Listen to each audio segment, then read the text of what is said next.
Welcome to Strength for the Journey. Thanks for joining us again. Strength for the Journey is a radio program designed to strengthen the believer for the days that lie ahead.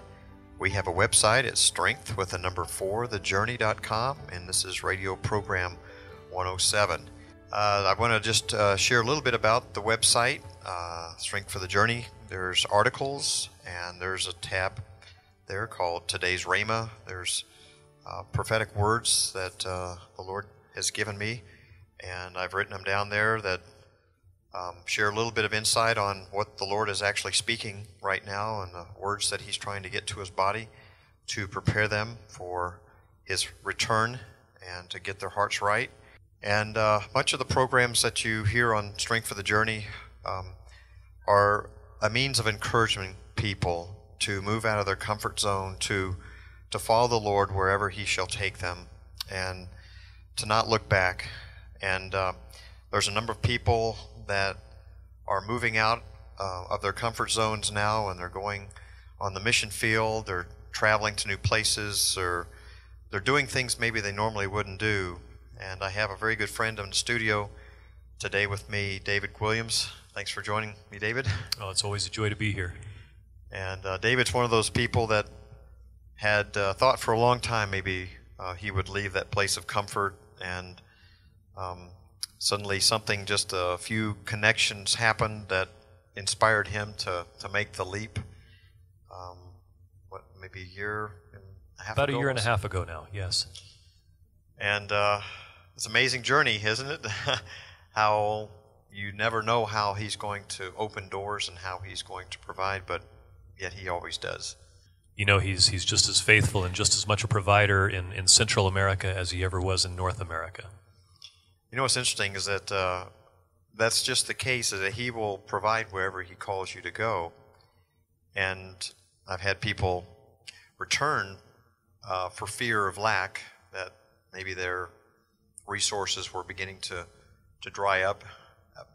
So they go back, and then we talk later, and I say, how's things going? As well, God's been providing me work, just week by week. And I go, just have to depend upon God. And I said, well, what's the difference between depending on Him back there or depending on Him over here? Every place we should be depending upon Him. But I'd rather depend upon Him where He wants me to be than where I came from before because of my fear of lack. And this is a challenge I think all of us have to go through, is, the testing ground, whether we really do trust Him, whether we really trust our stuff, or whether we trust Him. And God does give us provision for the journey or for whatever He's called us to do, but ultimately He's got to be the provision. And I want to talk tonight about some things that when God calls you to go somewhere, you got to realize if God has called you, then there is an enemy out there that doesn't want you to do what God called you to do or go where He called you to go. And I would call those contrary winds that blow against the direction that God's called you to go, just as it was when Jesus told His disciples, I'll meet you on the other side of the lake, and contrary winds arose. But they kept rowing through the storm, and Jesus met them walking on the water in the fourth watch. And I think sometimes the testing that we go through with these contrary winds only make us stronger. Because if you think about it, it would have been easier to turn the sail when the winds began to blow the wrong direction, so to speak, against you. To say, well, let's just pull it back the other direction. Let's hit the shore, and then we'll do this thing in the morning when the winds die down. But you think about what happened to their muscles through those rowing, all those hours. They were getting stronger because they were exercising resistance. And many times people have got to a place where they think God is just the God of love, and if there's any opposition to your life, then it can't be God, because He wants your life to be good and happy and comfortable. And this is something I believe misleads many people the wrong direction. Because if you look at the examples in the Bible, it was not an easy ride.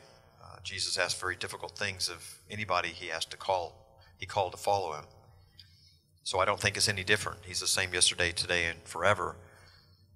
But I think we don't like to hear a message that's difficult to hear or uncomfortable or makes us give up our stuff or whatever. But we find I find this is a place of growth. When you're challenged, you grow. And I can say for myself personally, I'm sure you probably can attest this as well, is that I've grown more in the 3.5 years that I've been here than I did my whole life. Because I put myself in a place of growing. I had to grow. I had to grow up. Many people, I think, they think they are something they're not. I had a kind of an idea of many of us think that we're like this. I had this vision of a motor, like one of these bicycle riders that can do all these jumps and off these ramps and everything else. And we think we're just this really cool bike rider. And you get on the mission field and you see yourself as you really are, like a little kid that has training wheels, maybe little streamers coming out of your handlebars, a little ching-ching, little bell. And the Lord says, come here, son. It's time to grow up. I'm going to take your training wheels off now, and so you've got to really learn how to ride this bicycle. Or you're a potted plant, and you've had to depend on this guy coming around to water your plants every day. Well, God's trying to plant us in a place where we're going to really grow our roots and be fruitful. And this is where we all grow. Well, and historically, Israel always had this problem too. It was in the years of plenty that they became complacent and that they no longer called upon the Lord and no longer worshipped Him with all of their hearts. And they began to rely upon their own strength, not realizing that everything they had been given to them anyway. And I think so many times we in America, the bottom line is we've become complacent. We've entered into slumber, and we've had such privilege, such affluency, and really we all have. I don't care whether you're on welfare or not. We all have this entitlement mindset that needs to be shaken. And you're right. Every time we come up against hardship or contrary winds, we think, well, that can't be God.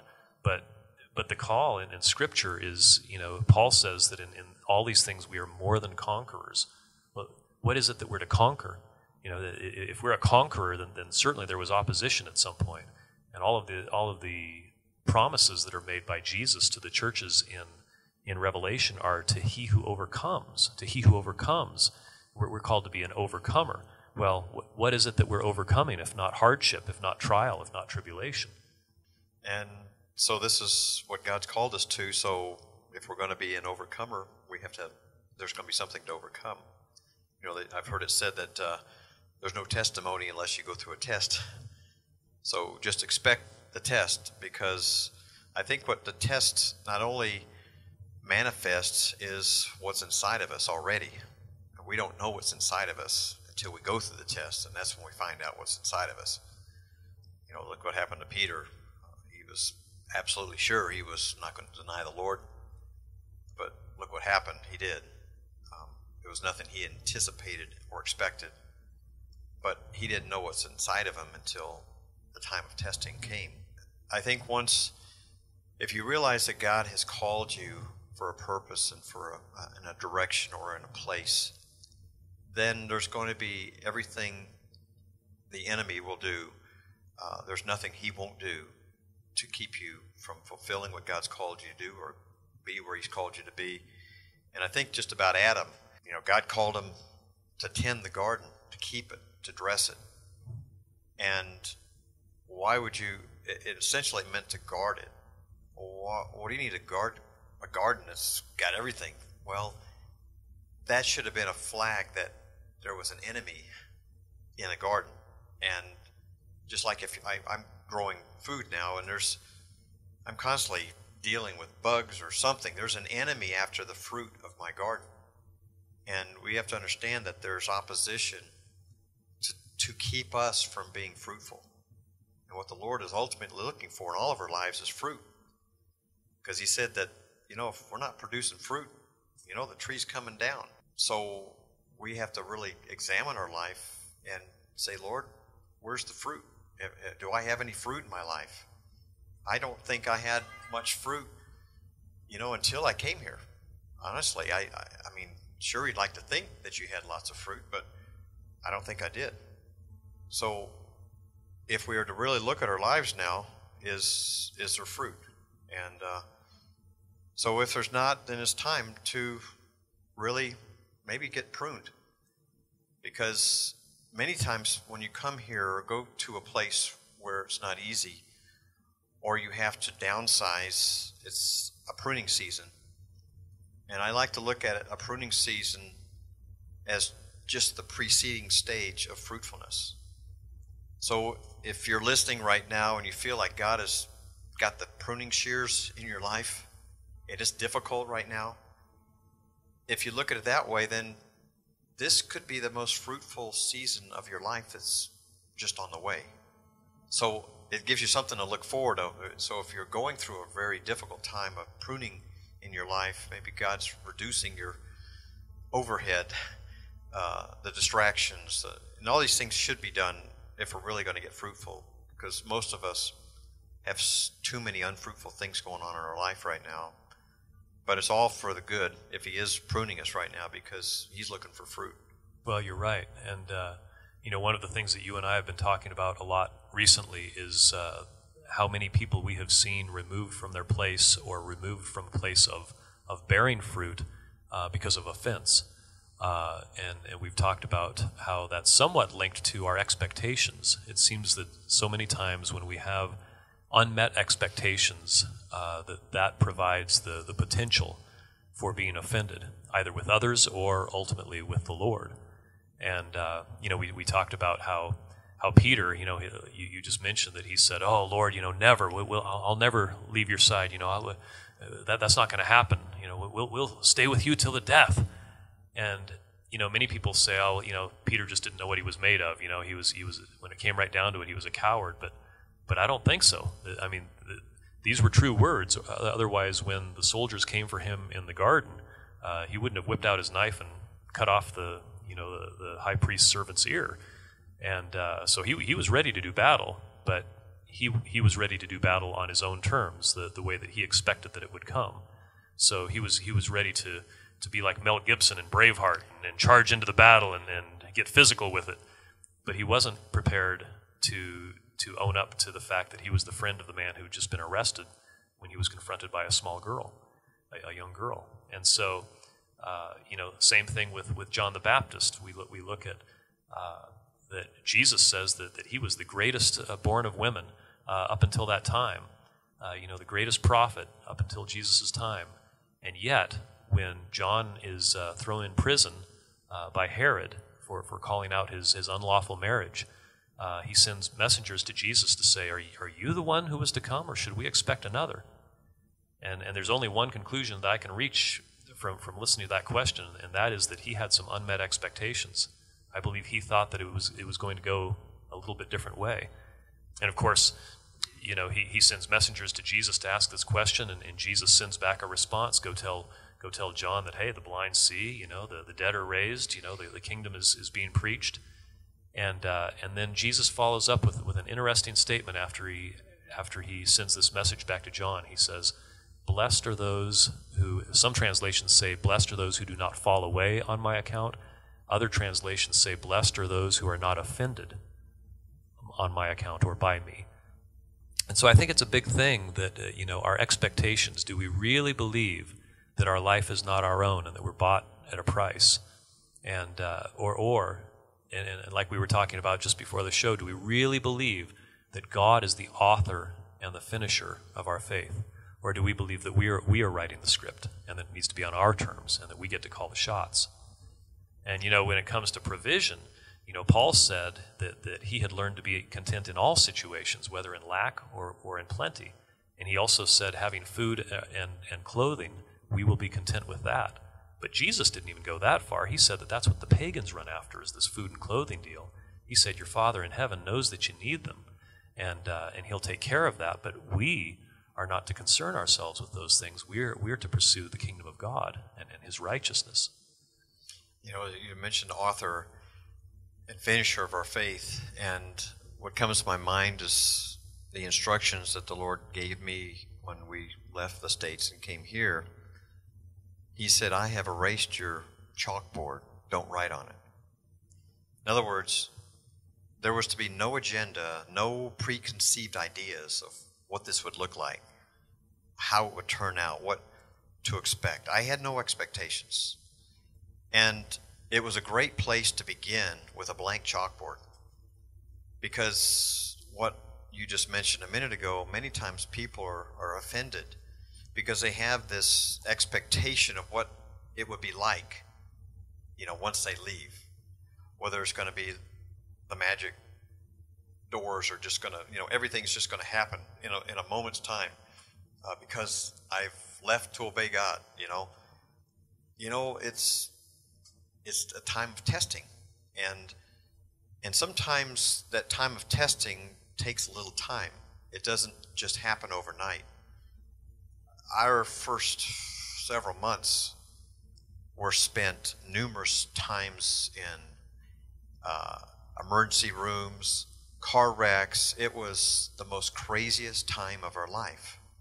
I think, what is going on? This never has happened in my life. What is happening? And it got to a point, I realized, I think the enemy's trying to take me home, take me out, make me leave. And I determined in my heart that I wasn't going to leave until I found out why God called me here. And I think people that have done the same thing, that they've determined, look, if God called me here, I'm not leaving until I find out why.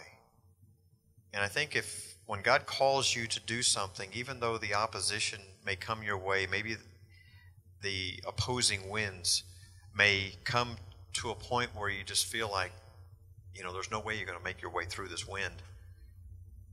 It said that Jesus saw them from afar off. Okay. Oh, this is at night in a rainstorm, okay? And it's pitch black because there's clouds, there's no moon out. He said he saw them when they were rowing across the lake, through the contrary winds. He saw them. So it's not like God doesn't see us where we are. Like, where are you? Have you forsaken me? No, I'm right here. I'm right here. He showed up in the fourth watch. That means just before sunrise. So he knows right where we are. We just have to trust that he's with us. And he's not going to let us down. We just have to keep rowing. And don't give up. And don't be offended out of our position, because that's what the enemy wants. He wants you to be offended. Oh, God, how could you let this happen to me? And he wants you to find offense. I did a little word study on the word offense, and it comes from a Greek word called scandalon. And it's interesting what a scandalon is. A scandalon was a trigger of a trap. It's a mechanism closing a trap down on an unsuspecting victim. This is an offense. It's also called a bent stick. In other words, it's bent because it's ready to trap. It's ready to set, because there's like a spring loaded. And all the enemy wants to do is he wants us to bait us with something, either something somebody said, something unmet expectations, just something that we find offense, and the trap gets set for us. And we have to guard our heart, because the enemy is looking to try to set us up for failure. And one of the things that came to my mind was the type of soils that Jesus described when he talked about the different soils in chapter 4 of Mark, of the parable of the sower. And it says, "And these are they, likewise, which are sown on stony ground, who, when they have heard the word, immediately receive it with gladness." Oh, yes, Lord, I'll go do what you want me to do. I'll follow you anywhere, Lord. They receive it with gladness, but they have no root in themselves. And I looked at the Greek word for in. It's either in or by. They have no root by themselves. And it says, "So endure for a time, but afterward, when affliction and persecution arise for the word's sake, for the sake of the word, immediately they are offended." And the thing that came to me was, there's a connection between the hardness of a man's heart and his ability to be offended. That there's a connection between offense and hardness. And one of the things that I believe is a cure for hardness of heart first of all, is forgiveness. That there's usually unforgiveness or something in there that's causing the heart to become hardened. There's also a key is a place of thankfulness. When you find a place of thankfulness and you're grateful for whatever situation you're going through, it has a softening effect on your heart. The other key and ingredient, I believe, to softening a heart is worship. Is to find a place of worship.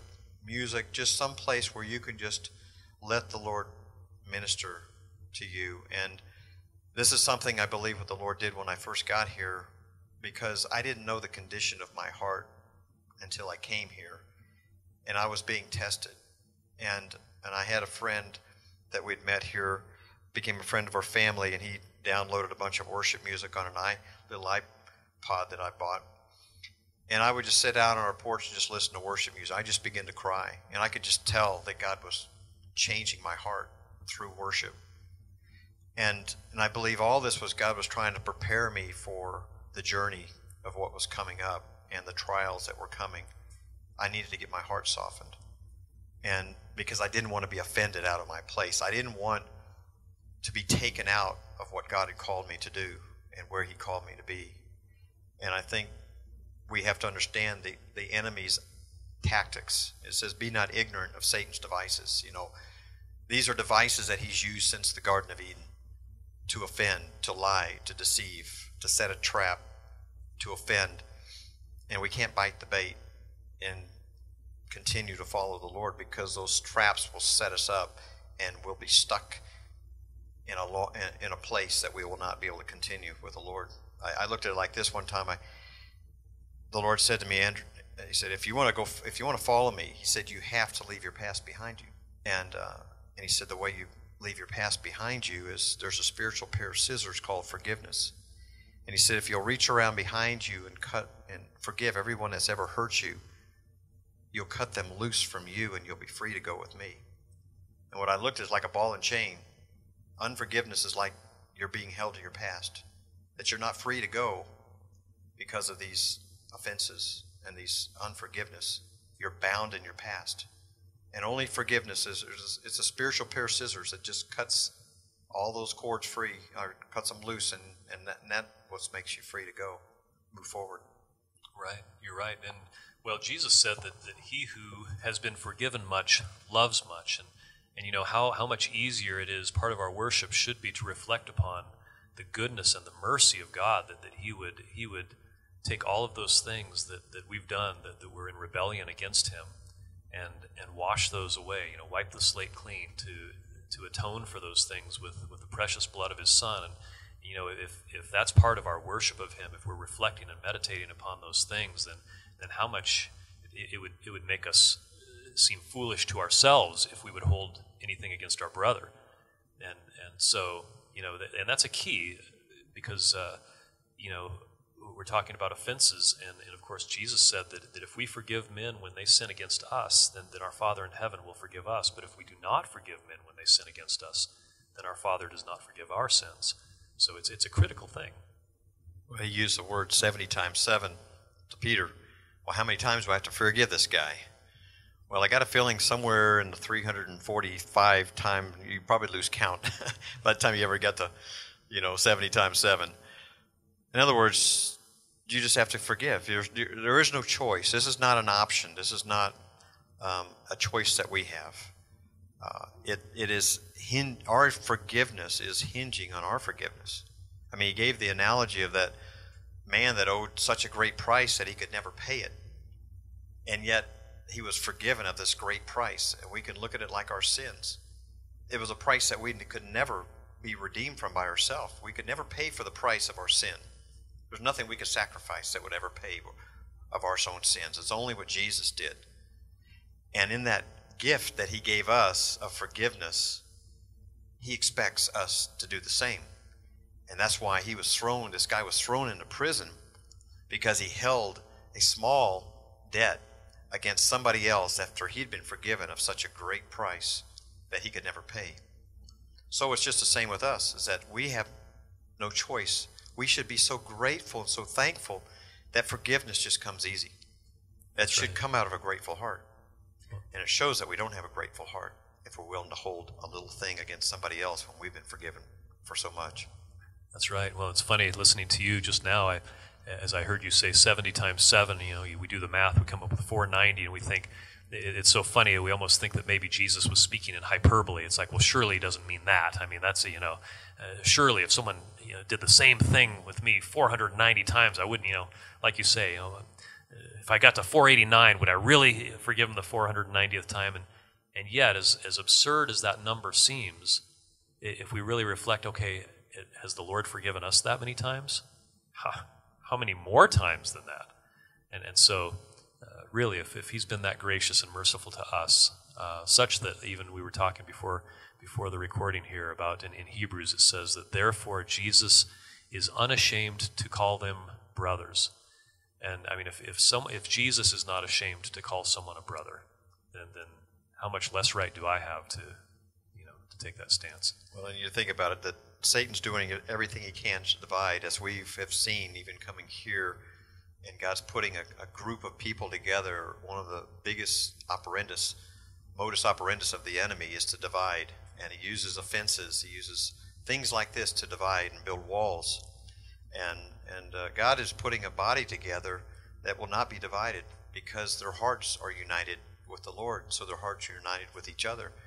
And I think what happens is that people get their hearts exposed by the words they speak, the division they cause. I was thinking about the one scripture that says, mark those that cause divisions amongst you. And so God is trying to put us all together, but in order to be put together, we have to be unoffended. We have to lay these things back, way behind the cross. We have to let them go, take those spiritual pair of scissors, forgive those that have hurt us, done us wrong, said bad things. It says, love your enemies. Pray for those who despitefully use you and persecute you. I mean, those are things that we all have to do if we're going to be like our Father in heaven, because this is the way he is. And this is the way Jesus was. And God's asking all of us right now to be like him, because he wants us to be with him. I can't believe how fast the night goes, David. It does. So I just want to encourage you, if there's things in your past that are still holding you like a ball and chain, take those spiritual pair of scissors and reach around behind you and forgive those people that have hurt you and cut them free. Cut yourself free, and you'll be free to go with the Lord. So thank you again for joining us on Strength for the Journey. Again, our website is strength4thejourney.com, and we'll see you next time.